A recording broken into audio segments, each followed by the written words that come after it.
Hello students, मैं problem मंत्री। आज हम बात करने जा रहे हैं, हमारा थर्ड टॉपिक है जिसका नाम है क्रॉप पैटर्न। अब क्रॉप में जो क्या क्या पैटर्न्स अपन काम में ले सकते हैं क्रॉप को उगाने के लिए, फसलों को उगाने के लिए क्या क्या मेथड्स काम में ले जा सकते हैं, उसके बारे में अपन इनके इसमें पढ़ेंगे। और दूसरा आता है अपने पास नेक्स्ट टॉपिक है जो अपना crop protection and management. Crop का प्रोटेक्शन कैसे करें, उसको किस तरीके से मैनेज करें, इसको अपन को इस टॉपिक में समझना होगा। आज के दो इंपॉर्टेंट टॉपिक है हमारे, एक तो है क्रॉप पैटर्न और दूसरा है क्रॉप प्रोटेक्शन एंड मैनेजमेंट। ठीक है, देखिए स्टार्ट करते हैं। हाँ, different ways of growing crops can be used to give maximum benefits. यानी अगर अपन अलग अलग तरीके के मेथड यूज करते हैं क्रॉप को, फसलों को उगाने के लिए, तो क्या कर सकता है, इससे क्या होगी, जो फसलों की उगने की कैपेसिटी होगी वो भी बढ़ेगी, अपना प्रोडक्शन बढ़ेगा, उनकी ग्रोथ बढ़ेगी, तो क्या होगा, बेनिफिट किसको होगा, अपन को होगा। तो मतलब अपना बेनिफिट क्या होगा, उससे बढ़ जाएगा। अलग अलग मेथड होते हैं। अपन फर्स्ट देखने जा रहे हैं मिक्स्ड क्रॉपिंग। अब मिक्स्ड क्रॉपिंग नाम से पता चल रहा है कि भाई इसमें दो या दो से ज्यादा जो फसलें होगी, क्रॉप्स होगी, उनको साथ में मिक्स कर करके एक रो वाइज जमा करके क्या करा जाएगा, उगाया जाएगा। ठीक है, mixed cropping is growing two or more crops on the same piece of land. एक ही जगह जमीन या एक ही जगह पे क्या करना है, अलग अलग टाइप की फसलों को उगाया जाता है रो में जमा करके। तो फॉर एग्जांपल, जैसे एग्जांपल के लिए समझना चाहें अपन, तो अपने पास है जैसे वीट और ग्राम दोनों को क्या कर रहे हैं, साथ में बो, या फिर वीट प्लस मस्टर्ड, वीट और मस्टर्ड को साथ में बो करके क्या किया जा सकता है, ग्राउंडनट प्लस सनफ्लावर, ग्राउंडनट और सनफ्लावर को साथ में उगाया जा सकता है। This reduces the risk and give some insurance against the failure of one of the crop. इससे क्या होता है, जैसे कि भाई इंश्योरेंस का मतलब आप लोग समझते होंगे कि इंश्योरेंस जो अपने होता है, मतलब वो क्या होता है कि भाई किसी भी चीज का अगर नुकसान हो जाता है, मान लो वो चीज खराब हो जाती है, तो क्या होता है, उससे अपन को वापस से उसकी जो कॉस्ट होती है वो मिल जाती है इंश्योरेंस कंपनी से। तो इस ये भी क्या एक तरीके से इंश्योरेंस मेथड है, जिसमें क्या किया जा सकता है कि भाई मान लो अगर आपकी फसल खराब भी होती है बाई चांस किसी रीजन से, या अगर वैसे तो खराब नहीं होगी, एक तरीके से इंश्योरेंस से मतलब पूरा सेफ है, तो फिर क्या है, ये पूरी फसलें जो क्या होगी, सेफ होगी। अगर मान लो एक फसल खराब भी होती, दूसरी हमारे पास ऑप्शन में रहती जो उसका ग्रोथ ऑटोमेटिक सही होगी। ठीक है ना, तो मतलब क्या है, इससे ज्यादा से ज्यादा प्रोडक्शन किया जा सकता है, ग्रोथ ज्यादा होगी, बेनिफिट ऑटोमेटिक ज्यादा होगा। ठीक है, नेक्स्ट मेथड इंटरक्रॉपिंग।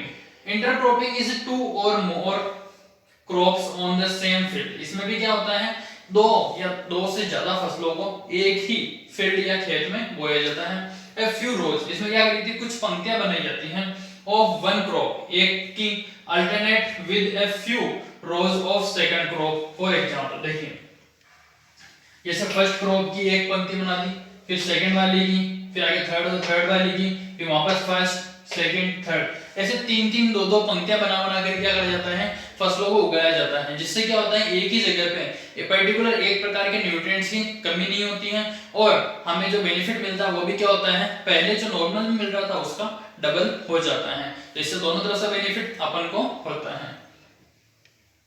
एग्जाम्पल के लिए सोयाबीन प्लस मेज, सोयाबीन और मेज को अगर अपन साथ में उगाएं। दूसरा है फिंगर मिलेट और काउपी, इन दोनों को साथ में उगाया जा सकता है। ठीक है, अब इसके फायदे क्या होते हैं, देखिए advantage, intercropping advantage of intercropping क्या है अपने पास, मैक्सिमम यूटिलाइजेशन ऑफ न्यूट्रिएंट्स, यानी न्यूट्रिएंट्स का ज्यादा से ज्यादा यूटिलाइजेशन किया जा सकता है। मतलब न्यूट्रिएंट्स क्या होंगे, वेस्ट नहीं होंगे, खराब नहीं होंगे, उनका यूटिलाइजेशन काम में ले जाना है जो सबसे ज्यादा होगा।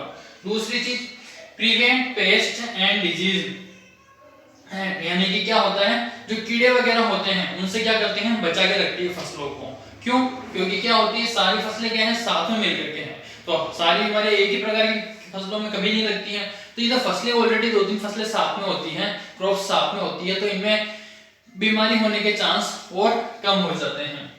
And both crops can give better returns, और दोनों प्रकार या तीनों प्रकार की जो फसलें होती हैं वो क्या करती हैं, उनसे अच्छा रिटर्न मिलता है, अपन को अच्छा रिजल्ट मिलता है, जिससे क्या होता है, अपने को जो बेनिफिट हुआ वो ऑटोमेटिक ज्यादा हो जाता है। ठीक है, next the growing of different crops on piece of land is pre plant succession is known as crop rotation. दूसरा है क्रॉप रोटेशन, कि भाई उगाई गई जमीन पर ही वापस से दूसरी फसल को बोना, फिर उसी जगह पे वापस तीसरी फसल को बोना, एक ही साल के अंदर मतलब 2 या 3 प्रकार की अलग अलग फसल को एक ही जमीन पे बोने की जो मतलब विधि होती है या मेथड होता है उसको बोलते हैं crop rotation. The growing of different crops on a piece of land is pre-plant succession is known as crop rotation.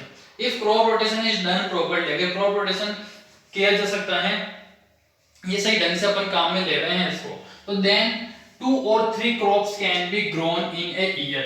2 या 2 से ज्यादा फसलों को एक साल में उगाया जा सकता है with good harvest, यानी कि अच्छी हार्वेस्टिंग के साथ में। ठीक है, ये हो गई हमारे बात क्रॉप पैटर्न की। जो 3 पैटर्न्स थे अपन ने उनकी बात करी, कौन कौन से थे। फर्स्ट था इंटर क्रॉप पैटर्न के लिए, फर्स्ट था अपने पास मिक्स्ड क्रॉपिंग, नेक्स्ट है इंटरक्रॉपिंग, और थर्ड आ गया है अपने पास क्रॉप रोटेशन। ये 3 पैटर्न होते हैं जिनको काम में लिया जाता है। ठीक है, नेक्स्ट आ रहा है इसके बाद crop protection and management. Crop का प्रोटेक्शन कैसे किया जाएगा, उसका मैनेजमेंट कैसे किया जाएगा उसके बारे में। ठीक है, देखिए फर्स्ट है अपने पास वीड्स आर अनवांटेड प्लांट्स। अब क्या होते हैं वीड्स, यानी कि अनवांटेड प्लांट्स जो होते हैं मतलब कि भाई फसलों के साथ में उग करके आ जाते हैं, जैसे गाजर घास जिसको अपन बोलते हैं, जो जिनकी जरूरत नहीं होती वो एक्स्ट्रा घास फसलों के साथ में उग करके आ जाती हैं, और उगने के बाद क्या करती हैं वो उनका जो न्यूट्रिएंट्स है उनको काम में खुद लेने लग जाती हैं। उनके काम में लेने की वजह से क्या होता है कि भाई उसके जो प्रॉपर अपने पास जो फसल है या क्रॉप है उसका जो न्यूट्रिशन क्या होता है ऑटोमेटिक कम हो जाता है। Weeds are unwanted plants in cultivated field. Cultivated field में क्या होते हैं अनवांटेड प्लांट्स ये होते हैं।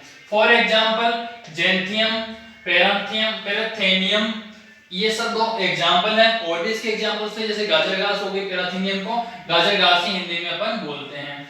दे compete for food space and light.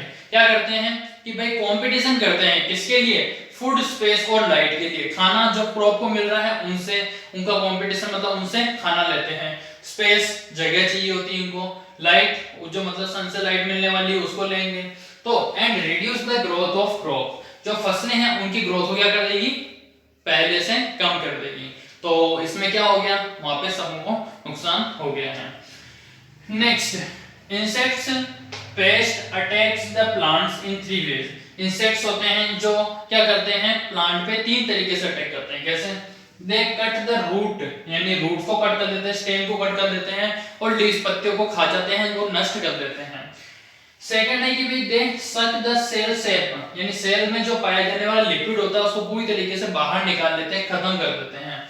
From various parts of the plant के अलग अलग भागों में से। अगर सेल्स के हर पार्ट्स में से सेल शेप को निकाल दिया जाता है तो सेल का कोई मतलब नहीं रहता है, तो मतलब वो जो उस पार्ट में उस शेप की कमी हो जाती है।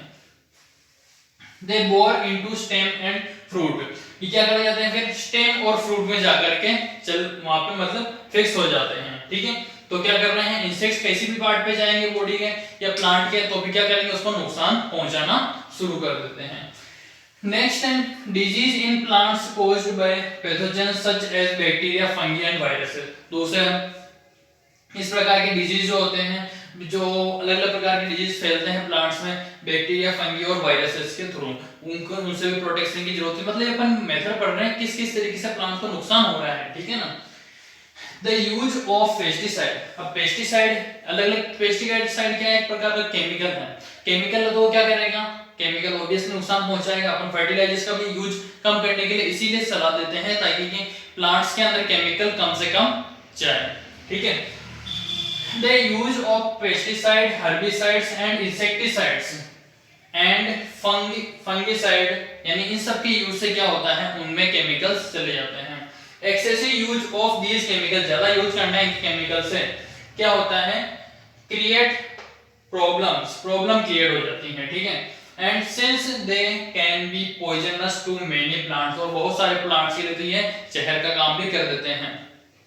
And animal species and cause environmental pollution, animal species को भी नुकसान होता है और दूसरा एनवायरमेंट का पोल्यूशन बनने का भी कारण बन रहा है। ठीक है, तो मतलब कितनी सारी प्रॉब्लम्स हो रही हैं इस प्रकार के केमिकल्स से। तो हमें क्या करना चाहिए, इस प्रकार के हर्बिसाइड, पेस्टिसाइड, इंसेक्टिसाइड या फंगिसाइड जो होते हैं उस केमिकल्स का यूज बिल्कुल नहीं करना चाहिए प्लांट्स के लिए या क्रॉप्स के लिए। ठीक है, नेक्स्ट है weed control method also include. अब इनको कंट्रोल करने के लिए क्या करना चाहिए, वीड कंट्रोल मेथड का यूज करना चाहिए, इंक्लूड करना चाहिए मैकेनिकल रिमूवल के लिए। Preventive method such as proper seed bed preparation, timely sowing of crops, ये मतलब कुछ मेथड है जिनका अपन काम में ले सकते हैं। क्या क्या है, prepared bed preparation, proper seed bed preparation, फिर है timely sowing of crops, intercropping and crop rotation also help in weed control. ये अपन ने मेथड पहले पढ़ी है, इस मेथड से अपन काम में ले सकते हैं, जिससे क्या हो, वीड को कंट्रोल किया जा सकता है, दूसरे जो घास एक्स्ट्रा उग करके आती है वो उनको रोका जा सकता है। ठीक है, तो ये हुआ अपना टॉपिक कंप्लीट। यहाँ तक आप लोगों को कंप्लीट पढ़ना है। कोई भी डाउट या प्रॉब्लम हो इनसे रिलेटेड तो वापस से आप कमेंट वगैरह या फिर अपने जो लिंक प्रोवाइड कर रखी है वहां से मुझे मैसेज करके पूछ सकते हैं। ठीक है, आज की क्लास हमारी यहीं ओवर होती है।